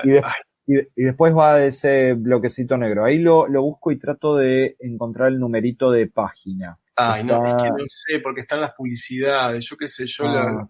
Pero bueno, después lo compartimos. Bueno, el número pasado nos olvidamos de compartir las imágenes. Después me voy a acordar de armarlas bien, porque yo sé que a ustedes les gusta que haya imágenes para los capítulos. Sí, hay un juego. En la página el perro se está peleando con este flaco que está armado. La última fila de esa página. Empieza a jugar con todo este espaciado, y sí es Pato donde hace ese fundido de negro, y es bastante llamativo lo siguiente, Pato, viste que la viñeta de fundido de negro está alineada de manera centrada con la grilla, no está alineada a la derecha. Y no, porque rompes la lógica de que se va reduciendo la tensión. A ver, la grilla es una grilla de 12, ni siquiera de 9, de 12, y en la última línea, igual lo van a ver después, a medida que va avanzando la última fila, se va reduciendo el módulo hasta un poquito menos de la mitad. Casi es la mitad del módulo, pero es progresivo y va de afuera hacia adentro. Entonces se va como achicando ese módulo hasta que queda como una plaquita negra, porque el perro cae por la terraza y después placa negra. Medio dramático eso, está bueno. Sí. Es muy Alex Todd también el uso de sombras, ¿no? Calando fondo. Yo leía esto de Hawkeye y cuando lo leía decía, che, qué cagada que creo que para esta época estaba muerto Alex Todd. Sí. Me encantaría saber la opinión del flaco, porque Alex Todd siempre tenía algo choto para decir, o siempre había algo para mejorar y todo eso, pero yo creo que se moriría de la envidia de que no lo pudo hacer él, de que nunca lo hizo este tipo de cosas, porque es hiper sintético, y la cantidad de cosas que te está contando este número y todos los números de Hawkeye tiene, pero un nivel de densidad de información, no utilizando el término densidad de manera peyorativa, pero un nivel de densidad enorme. Y este tipo de juegos de joder con el espacio entre las viñetas, de tomar, de hacer pequeños traveling, o la traducción que tiene la historieta, hacer un traveling a un movimiento de cámara, si se quiere. Un recorrido de cámara, sí. En la historieta es enorme. Y es algo que Aja lo utilizó medio como caballito de batalla. Caballito de batalla. Y por otro lado es como una historia que está concebida con elementos que uno en un principio no los concibe como algo tan frío, de una calidez enorme. No, bueno, pero tiene el perrito o sea, yo creo que la convivencia entre lo icónico, lineal, súper vectorial, vamos a decirle, ¿no? Versus el perrito, que es hiper expresivo, es muy, muy fuerte. O sea, el perro está muy bien dibujado, es bastante sintético igual el perro, pues son unos planos, un plano marrón con línea negra, pero la verdad que funciona muy bien, las caritas, o sea, él dibuja, tiene muy buena mano, dibuja muy bien. Tiene muy buena mano. Tiene muy buena mano, cosa que, primero, dibujar animales es como entra ahí arriba con gente andando en bicicleta. El caballo, Dios mío. Caballo, mami. Pero es muy bueno y me tiene un nivel de sutileza. Cuando vean esta página de que se cae por la terraza, van a ver que vuela una zapatilla negrita y chiquitita, y después esa zapatilla aparece después. O sea, todo está pensado. O sea, a mí me encantaría entender cómo es el boceto de lógica, de estructura de esto, para entender cómo él planificó, junto con Fraction, cómo se van conectando las cosas. Me encantaría el cuaderno donde está esto bocetado y armado, porque me parece que es un proyecto muy lindo para mostrar cómo se puede planificar una historieta como una pieza cerrada, ¿no? Como una pieza de narrativa, entretenimiento y comunicación. Porque me parece que es todo eso, este cómic.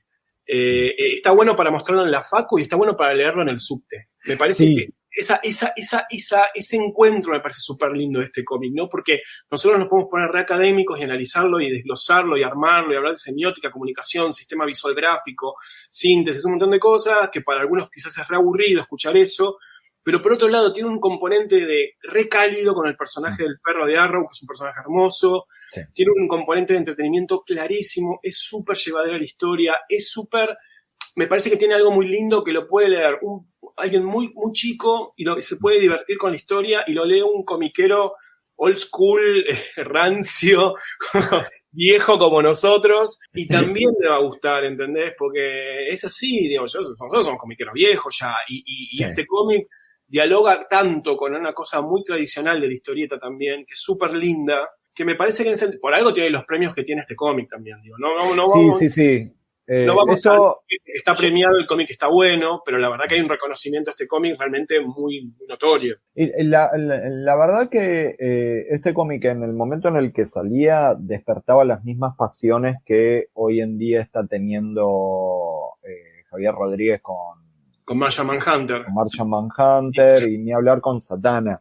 Digo, ¿Leíste el segundo número de Martian Manhunter? Sí, hoy estoy esperando a que salga el tercero. Estoy esperando terminar la conversación que estamos teniendo para leer el tercero. Que el segundo número de Martian Manhunter toma muchísimas cosas de acá. Utiliza muchos recursos. Sí, pensé lo mismo. Y digo, esto no lo digo como para que piensen de que estoy haciendo una denuncia o algo por el estilo. Estos son todos como recursos que están ahí para utilizar. El corte en plano en el coso, en el cine. Es como, ok, una vez que entra en juego esta nueva cosita que se puede utilizar, es como se empieza a utilizar. Los hallazgos comparativos, a ver, yo creo que igual ya nos conocen la gente que escucha el podcast.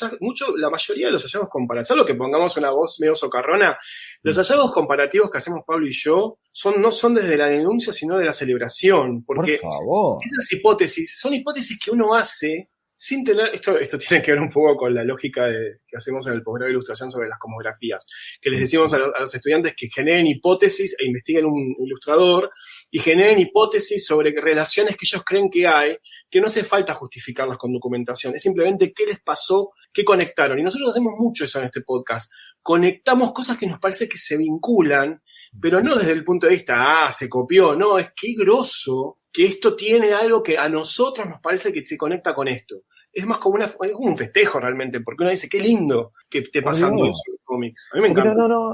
Todos estos recursos no es que es como un tiro y se quemó el cartucho. Obvio. Y por otro lado, hay muchas, en cuanto a la hora de influencias y ese tipo de cosas. Uno está bien, hay cosas que, hay influencias que uno las viste, ¿no? Como más a mano, las tiene más a mano, y uno para relacionar cierto tipo de cosas se encuentra como escuelas y confunde escuelas con autores particulares y todo eso. Pero hay cualquier cantidad de influencias que nosotros las tenemos, nosotros, todo el mundo, incluso las personas que solo leen, digo, Yo fui, quiero decir una cosa, la mayoría de mi vida ha sido como lector. Yo historietista soy hace muy pocos años en comparación. Pero vos hacías, dibujabas por tu cuenta, hacías historieta de chico y todo, no, pero digo, es una parte muy vital la lectura, muy vital, sí. Quizás la más vital de todas. Pero cositas de influencia, yo creo que David Aja, en el trabajo con Hollingsworth, que dicho sea de paso, Hollingsworth, gran colorista. O sea, esta historieta no funciona si no lo tiene Hollingsworth. Totalmente. Y a mí me llamó muchísimo la atención investigando para el podcast de hoy, leyendo, ¿no? Para el podcast de hoy, que con Hollingsworth se conocen de Iron Fist y lo tienen ahí y ves el laburo de Hollingsworth en Iron Fist y decís, ok, entiendo si me pongo como a afinar la vista ciertas decisiones cromáticas que toma acá Hollingsworth, pero ves el color y decís, pero acá también, esto es, el archivo de Photoshop tiene que tener 20 layers fácil. En este caso. Nosotros vamos a compartir, Pato, yo después te voy a pasar. Hollingsworth es un colorista que es muy ameno en las redes y todo. Y compartió cómo lucen los archivos planos, o sea, sin el trabajo de línea, de todo un número de Hawkeye.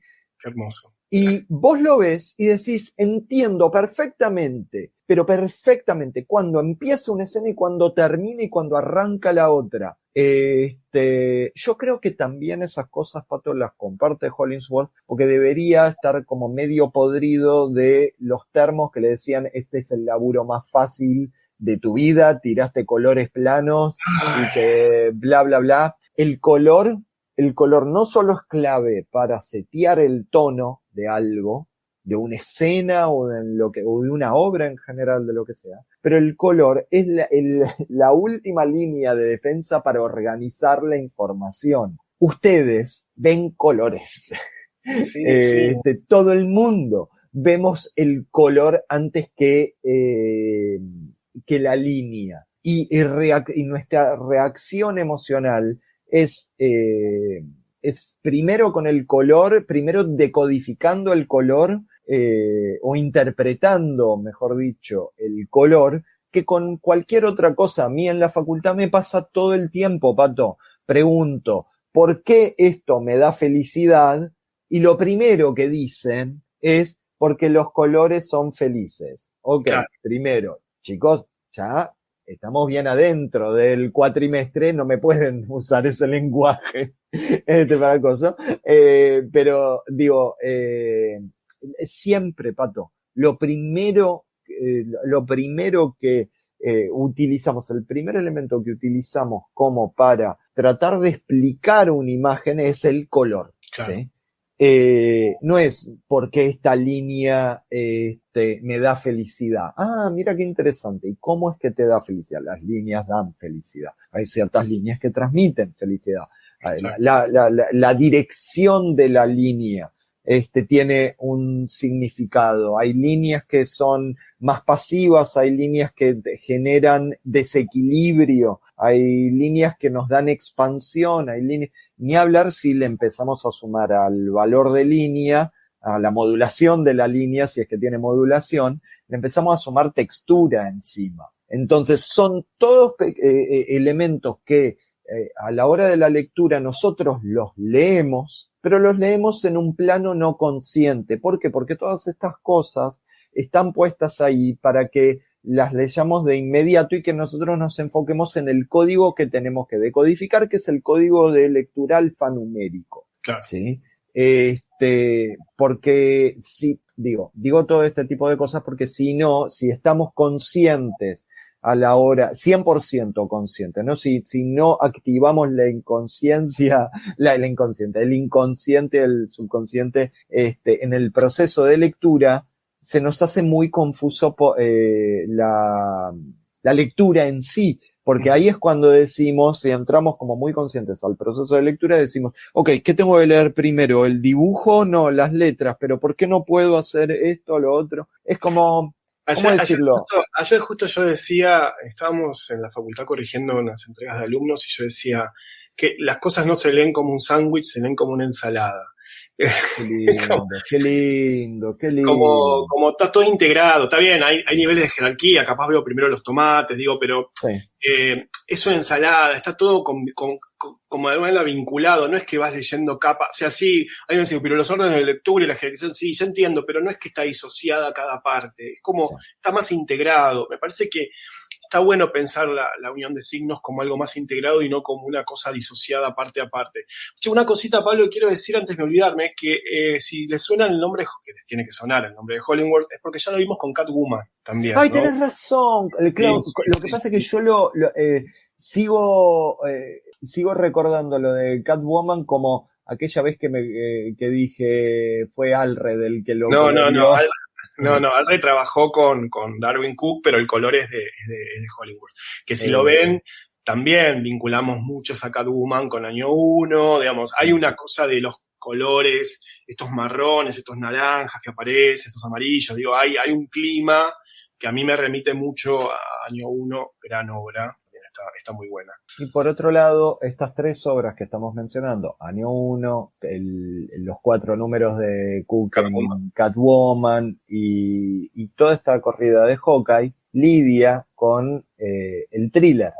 Y la sensibilidad de thriller muy Hitchcockiana. Sí, medio noir también, ¿no? Todo. Medio noir, más noir que otra cosa. Entonces, nada, es eso. La historieta esta, Pato, si querés, vamos redondeando y todo. La historieta esta, el run de Hawkeye, de Aja y de Fraction y de Matt Fraction es hiper recomendable. Había una época en la que era mucho más fácil conseguirlo acá porque estaban editados un par de numeritos por Salvat. En este momento creo que se consiguen las ediciones de SC y ahí dando vueltas también un ómnibus. Sí. Es bastante caro, lamentablemente, ese ómnibus. No es de los más caros porque no es muy grueso. No, pero hay versiones tapa blanda, se consigue. Es un material que se consigue, digamos. Sí, que se consigue de varias maneras. Sí. Es hiper recomendable. El laburo de Aja, yo no le destilo como gente que se haya influenciado donde esté, lo lleven más a flor de piel la influencia del trabajo de Aja, simplemente porque de los trabajos que hemos visto hasta ahora, este es uno, si no es el más nuevo que tuvimos en las 2 temporadas, el más cercano a esta época. Sí. Está ahí. Vamos a tener, creo que, cositas un poquito más de acá, pero más cerca a nosotros, pero esto es de lo más nuevo, con lo cual no le da el tiempo suficiente y vamos a ver en qué deviene la carrera de David Aja, que después de esto hizo The Seeds con Ann Nocenti, otra historieta que recontra recomiendo, es súper interesante esa historieta, y que Aja se reía un poquitito y decía, predijimos la pandemia, y dice, es más terrible la pandemia de lo que hicimos nosotros en este cómic, Dios mío. Mucho más bueno, no quiero entrar en eso. Estamos por dentro de mi debate, que no es el momento, estamos terminando el capítulo. No, Pato, las vacunas sirven, por favor. Entonces, Nada. Es lo que nos es antivacuna, no sé cuántas veces llama. Chabón, ¿sabías de que me voy recontra por las ramas? Por favor, no editen esto porque quiero que entiendan mi proceso mental. ¿Sabías de que está el Kennedy Jr. acá en Argentina? El loco ese que tiene que una lombriz le comió mitad del cerebro, que es el ministro de Salud de Donald Trump, está acá dando vueltas en Argentina. No sé por qué no me sorprende. Yo ¿qué querés que te diga? Esto es verdad. Ay, Dios. Vimos en The Head, la serie de MTV Max. Sí, qué linda serie. Me acaba de traer un recuerdo. Bueno, entonces, David Aja. Lean Hawkeye. Síganlo a David Ajas. Esto es Encuadre. Ahora vamos a decir nuestras redes y todo, pero Pato, ¿querés adelantarnos que tenemos para... No, vos me vas a adelantar de lo que vamos a hablar. ¿A mí me toca? Sí, te toca a vos porque es algo que yo sé que te gusta mucho. Yo adelanto el que viene y vos, en el capítulo que viene, adelantás el que se viene dentro de 2 capítulos. Por eso lo voy a decir, por eso quiero que te toque ahora a vos para que yo después cuente el encuentro que viene. Ok, entonces el capítulo que viene... Prepárense porque se vienen cositas, se llama esto. El capítulo que viene vamos a tomar el trabajo del queridísimo Steve The Dude Rudd, Steve Rudd, en la miniserie de 3 números, si mal no me equivoco, de World's Finest. Vamos a nerdearla con el dibujo la clase que viene, pero como no se dan una idea. Mira, no voy a adelantar nada de lo que se viene dentro de 2 capítulos ni nada, pero... No, porque aparte, vamos a decirlo, fue una decisión... A último momento. De último momento dijimos, ¿sabes qué? Vamos a hacer un encuadre de él. Ay, casi más se me escapa. Vamos a hacer una cosa. Cuando salga el capítulo, después de que terminen de escuchar este capítulo, pongan en los comentarios, nunca hago estas convocatorias, tipo vengan a comentar, yo nunca hago esto, pero hoy lo voy a hacer. Pongan en los comentarios de quién creen que estamos hablando. ¿A quién vamos a seguir?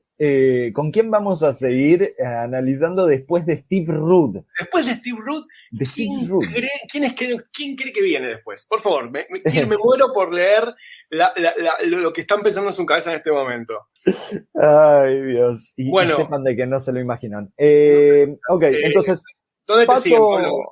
A mí me pueden seguir y por favor síganme, no sé por qué, no me cambia la vida, pero a mis editores les importa ese tipo de cosas, a mí también un poquitito, yo necesito ego, tengo un ego de hecho, a mí me pueden seguir en Twitter, X, bla bla bla, y Instagram, más que nada en Instagram, en @VigoPablo. Pueden comprar, pueden apoyarme comprando mis historietas. En este momento está en la calle mi primer libro que se llama Lo Salvaje y 2 números de una revista que se llama Dusco. Y más pronto que de lo que se piensan, se viene otro libro, otra como especie de novela gráfica. Y al joven Pato, ¿dónde te pueden seguir? Me siguen en Instagram, en patriciooliver.arg, me pueden seguir en X, en Patricio Oliver, pueden seguirnos en nuestro trabajo en Chroma Comics, el hermoso colectivo de historietas superiores argentino del que formamos parte. Y pueden comprar tus libros, que son Potenciales, Maurice in Love, también Aquelarres, que fue mi último libro, y este año también voy a estar sacando un libro nuevo, que es más para público más joven, pero yo creo que le va a gustar a más gente. Yo lo vi y es una demencia. Estoy muy contento. Y también pueden, esto como es medio cuántico, voy a estar en la Crack Bam Boom, y ahí voy a estar de nuevo con Estrega, segunda edición, es el mismo anterior, tapa de otro color para distinguirlo. Así que el que quiera tener Estrega me avisa, que hice unas impresiones nuevas de esa hermosa revista que hicimos con mi querido novio Agustín Ávila, escrito por él, así que nada, el que no lo consiguió en su momento, ahora tiene la oportunidad. Y eso, nada más. Eso, perfecto. Entonces nos vemos el capítulo que viene, sin más, ¿no? Nos vemos el capítulo que viene, sigan escuchando la batea, sigan siguiendo, ¿no? Sigan siguiendo, sigan escuchando, y nosotros pensamos que este capítulo iba a durar 1 hora, seguimos engañándonos. Como 2 horas. mira, 2 horas, exactamente. Bueno, nada, sigan leyendo cómics, cuídense mucho. Chau.